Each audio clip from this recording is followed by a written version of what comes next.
Hey everyone, it's Lexi, and today I'll be doing a review and discussion of The Dark Witch by Nora Roberts.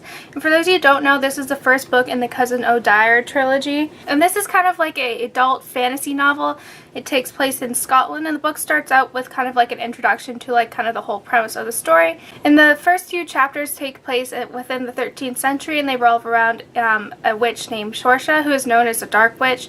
And she uses her powers for healing and helping others, and she has 3 young children who and a husband who is off fighting a battle. And so basically around this same time there is a dark wizard named Caravan who wants to get this Sorsha's powers, so he will do anything he can to get it. So one day after a journey with her children, Sorsha notices that she's getting weaker and weaker. And so eventually it gets to the point where she is going to sacrifice herself for her children, so she splits her powers between the 3. And so she drinks poison, and Caban comes and kisses her, and he ends up getting poisoned as well. And for all Sorsha knows as she's dying is that Caravan has been killed. So basically this is kind of where the novel takes off.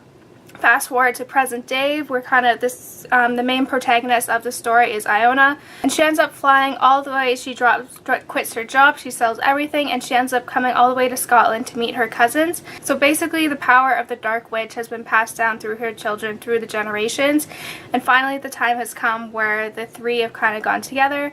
So basically there's Connor and Brianna, our cousins, and then Iona completes the circle of 3. So basically this novel is just kind of introduction into kind of like what's going on.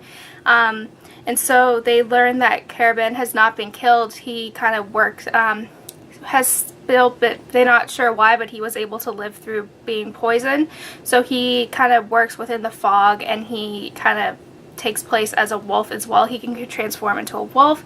And I really enjoyed this novel. It was really different compared to like kind of the YA early adult books that you kind of see with fantasy.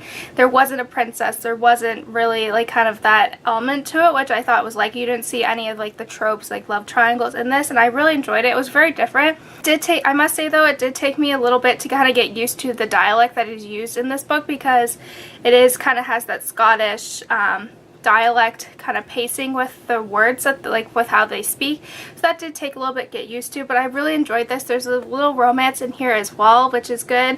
I really liked it because it's a different type of witch story, I guess you could say, because even like like if we call them wizards, they're actually all of them are called witches, and I really like that, and how there's like these group of friends that have been friends with Connor and Brianna, and they are helping there as well. And it was just really interesting to see, and I really like the dynamics of kind of like this friendship, and it gave me kind of like a Harry Potter feeling with like the friendship and coziness, and I really like that. I feel like I'm not doing this book justice in explaining like kind of what it's about, but it was really good. I enjoyed it. Like you have to kind of read it to understand it, but this was probably the best that I could do. And this was kind of the first Nora Roberts book that I've ever read, and I really enjoyed it. I know I was looking at the Goodreads, and people who really love Nora Roberts did not like this book at all. Like it was mixed reviews, but a lot of people liked it. It either like it or hate it, and I really liked it, so I'm happy to continue on with this series. My cousin actually recommended it to me, and it's actually really good. I really like some of the characters because they're not very typical. Like Iona is like she did not grow up around kind of being used to magic, so she has to like train and all of that. And I felt like kind of having like the evil witch kind of be like with the fog and the smoke and kind of being like a wolf. Like I thought that was really creepy. Like I had this picture in my mind of what it looked like, and I don't know, like this is kind of leading up to like the final battle that will obviously take place in the 3rd book, but it just kind of gives you hints of what's to come, and I really enjoyed that as well. Yeah, so if you're kind of looking for kind of like a more adult kind of fantasy, kind of witches and magic, then I highly recommend that you check this trilogy out. I know like I've been kind of getting sick of kind of like the same tropes that we see in YA, so I was super excited that I really ended up enjoying this. So I gave this a 4 out of 5 stars. It was a really good kind of introduction to this series, and I can't wait to see what else this trilogy has in store. Guys, I hope you enjoyed this video. Don't forget to give this video a thumbs up, and let me know in the comments below if you've read this or if you're interested in reading it. I promise you it will not let you down. And I'll see you next time. Bye guys!